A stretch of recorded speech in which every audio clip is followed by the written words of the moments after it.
Let me begin by giving very warm thanks to Professor Yuandura for the invitation to be here, and also to the Ovidius University for hosting this event.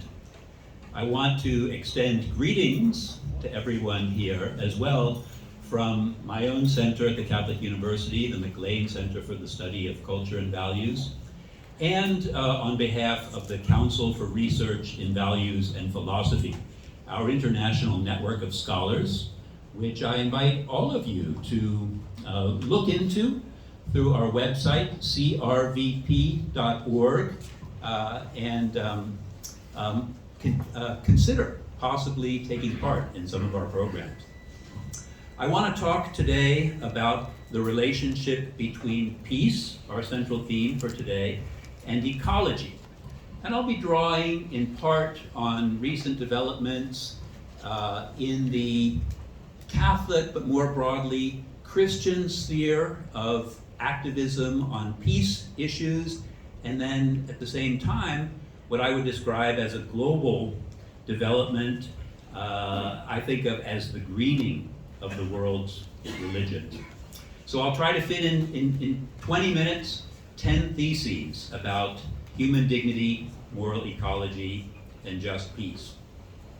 First thesis, the rise of what has come to be known as the just peace framework. Sometimes it's called the framework of conflict transformation on the one hand, and the advent of integral ecology. I'm using Pope Francis's term there, but we can describe a number of different developments in the field of ecology under this notion of integral ecology. These two frameworks are not only comparable to one another, but actually interrelated. Both have distant roots in the sources, the scriptural sources and traditions of the Abrahamic religions. Both experienced crucial developments in the 20th century. The work of Gandhi, Martin Luther King, others helped produce new insights into the workings of nonviolence and conflict transformation on the just peace side. On the side of integral ecology, Aldo Leopold, Rachel Carson, other European thinkers played a crucial role in the rise of an international movement of environmentalism. The religions played a crucial role in the development of both of these frameworks. On the one hand, as I mentioned, Gandhi, King were religiously based, faith-based activists promoting peace, developing new modes of nonviolence.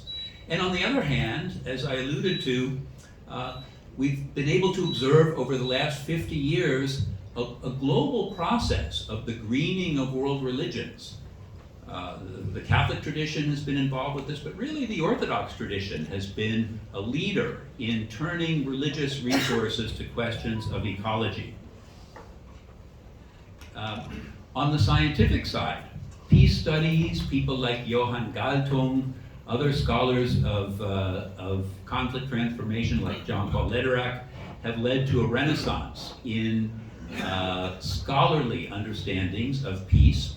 And the same thing can be said for the development of the ecological sciences, the earth sciences, over the last 50 years.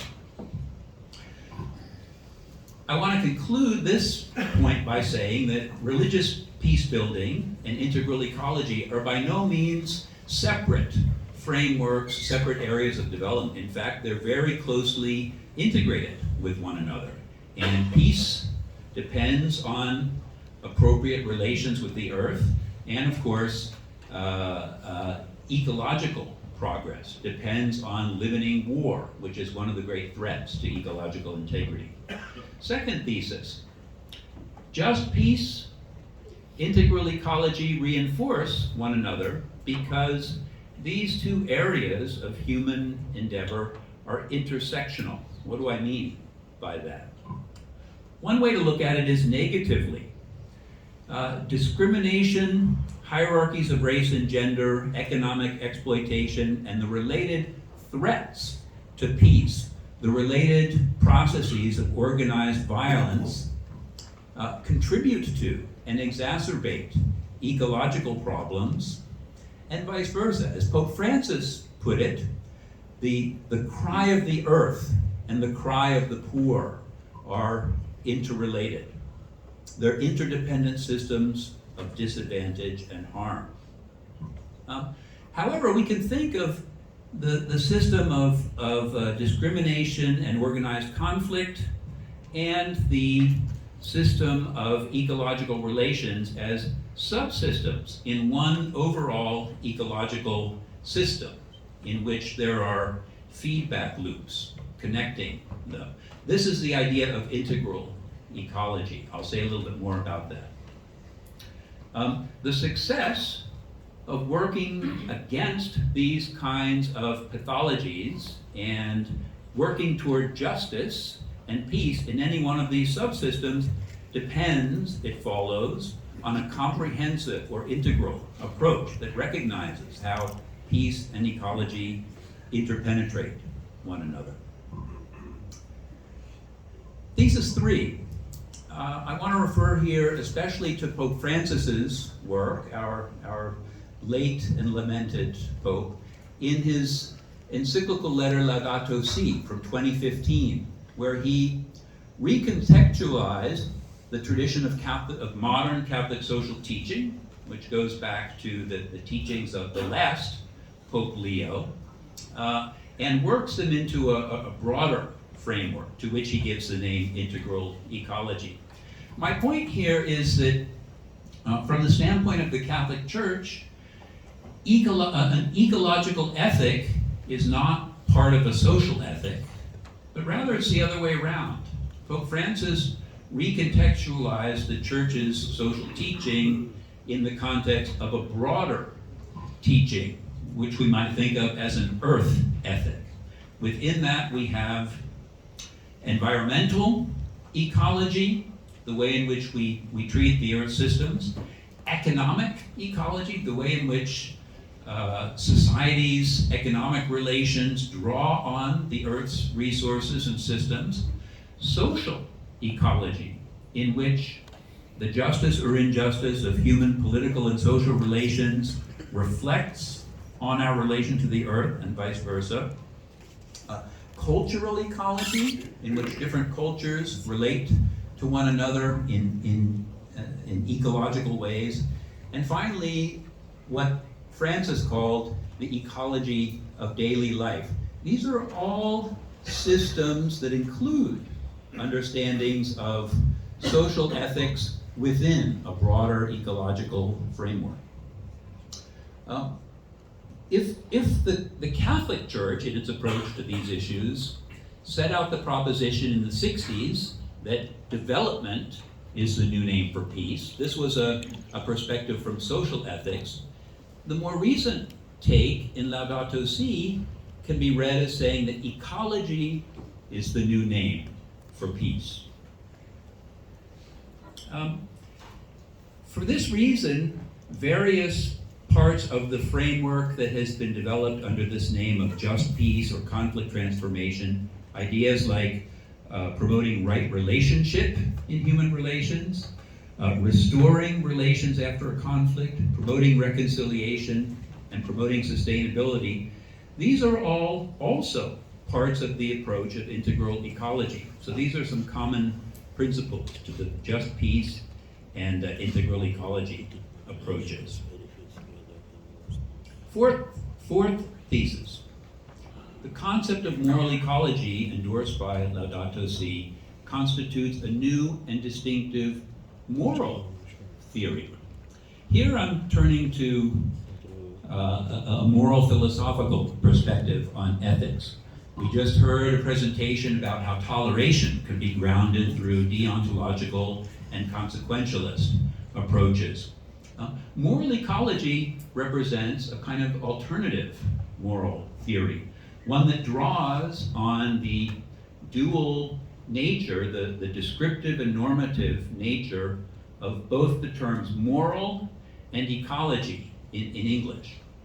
Moral ecology becomes not only a model of how the Earth systems interact with human ethical decision-making, but it also has a prescriptive element to it. It's a guide to human flourishing. Moral ecology envisions ethical relations as properly ordered to the flourishing and resilience of the habitats, interdependencies, diversity, self-organizing dynamics, and the systemic character of human life. It is communally focused and pluralistic in character, and it differentiates itself especially from deontological moral theories. There is a teleological component to this idea of integral ecology, or what I'm calling moral ecology here. And it does have, we could go into this further if you'd like, affinities to other ethical theories, such as natural law theories and virtue theory. Thesis 5. Moral ecologies, such as the integral ecology of Laudato Si, are especially well suited to ethics in the Anthropocene, in our current geological era, in which humans have become the principal geological force shaping the Earth system. I'm not going to go into the perspectives from different fields on the idea of the Anthropocene, but I want to suggest that moral ecology, under the condition of the Anthropocene, captures well how values inhere intrinsically, not only in humans, but in nature more broadly, and in how systems thinking applies to human morality. Thesis 6. The norm of human dignity faces significant challenges today on at least a couple of fronts. One is that we have certain schools of ecological thought, deep ecology, some stronger animal rights positions, that challenge the anthropocentrism, the exclusive focus on the importance of humans in a worldview, and provide a challenge that threatens to undermine entirely the ethical differences among species. On the other hand, there's a different critique of human dignity, which simply sees it as redundant and as an idea that can be replaced by other concepts. The question is, how do we retain a strong sense of human dignity if we are shifting our perspective on how the degree to which human beings are separate, distinct from, and in some hierarchy of value above or radically separate from the value of the rest of the earth, or the rest of creation, to put it in theological terms. I want to suggest that the theory of moral ecology, the theory of integral ecology, as articulated in Laudato Si and in other like-minded approaches, provides constructive ways of re-envisioning human dignity. Laudato Si rejects anthropocentrism, but it specifically rejects misguided or tyrannical forms of anthropocentrism, and it includes an intrinsic alternative revaluing of the importance of humans as stewards of creation against the overall backdrop of God's creation. For philosophers, the language used in this kind of argument proposes that humans have a non-sovereign relationship through their agency to the rest of the natural world. In this view, human dignity inheres not only in persons, but in the relations persons have and the systems which they're part of in life in community with the rest of the Earth's species and systems. The dignity of humans is not categorically distinct from or incomparably higher than the worth or dignity of other species, but interrelated with them even while it retains its own distinctness, its own internal structure. Thesis 8, moral ecology as an ethical outlook incorporates an expanded understanding of human agency as ecological. Human agency is ecological. The idea here is that if we understand what is involved in the human capacity to act morally, we have to recognize that, the Enlightenment view of agency as a kind of sovereign capacity of solitary, self-sufficient individuals is misplaced and unrealistic and doesn't acknowledge our true embeddedness in biological systems, in social systems, and in our relationship to the earth.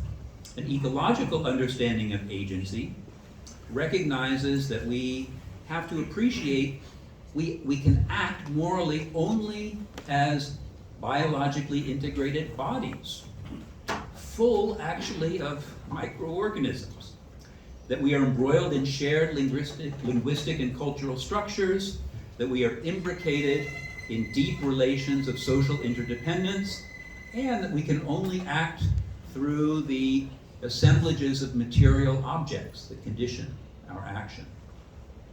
A consequence of ecological agency is that not only are human agents valuable morally, but non-human life forms and systems also possess value. They possess intrinsic and relational value that must be acknowledged and respected in human actions.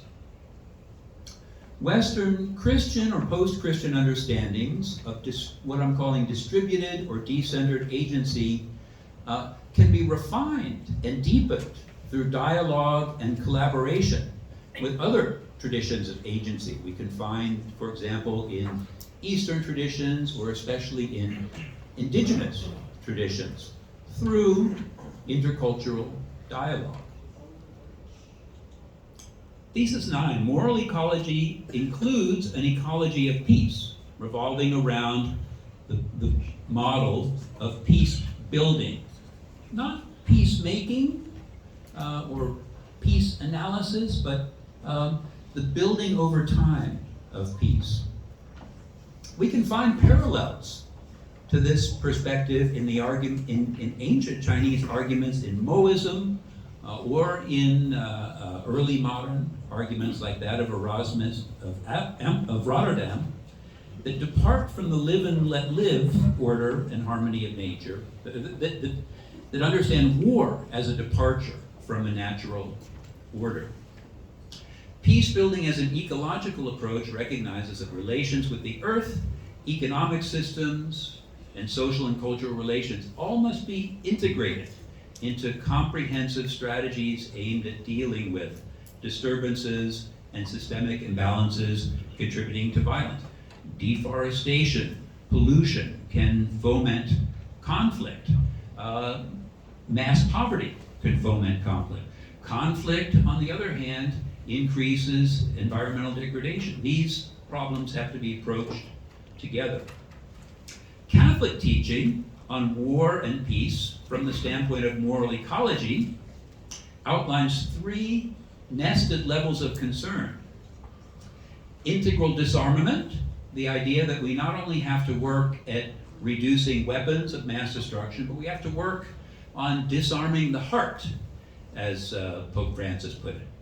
Integral development, an approach to economic development that focuses not only on incomes and the use of resources, but on the broader development of the human person. And finally, integral ecology as a broad earth ethic undergirding those other two approaches.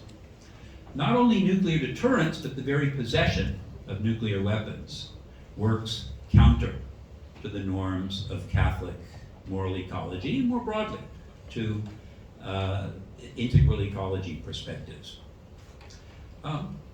The Catholic Church's asymptotic progression toward wholly rejecting the morality of killing can be seen both in its teachings on war, which have changed significantly since the papacy of John Paul II, but also in the Church's rejection of capital punishment as a legitimate form of pursuing justice.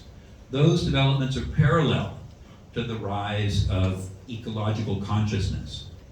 Final point has to do with two challenging areas for moral ecology, having to do respectively with teleology and freedom. Scientific accounts of how ecology works are rooted in an evolutionary worldview. So we can't really think of this as teleological in a broad or overarching sense. And yet, we can think of the guidance that nature provides us for how to live, in the requirements for living in a kind of dynamic balance with nature, as having a teleonomic quality. I borrow this term from Celia Dean Drummond. The sort of freedom that's involved in our efforts to augment the functioning of broader ecological systems can be thought of constructively as a shared and contextually conditioned freedom that humans have, rather than this sovereign, individual, internalized power of the will. Moral ecology challenges a methodological materialism that we find otherwise in earth science or the science of ecology, with a recognition that nature is not, in principle, investigable or even conceptualizable apart from human values, purposes, and projects. Last comment, to embed this idea of moral ecology, which is not intrinsically rooted in any one religious tradition, to embed this in a theological context is to provide apt accounts of a broader telos for creation, thinking of the earth not simply as a material system, but as God's creation, and an arena for human freedom, not to mention the sin and the grace that are the context from a Christian perspective of our attempts to live in harmony with one another and with the earth. Thank you very much. I look forward to your questions.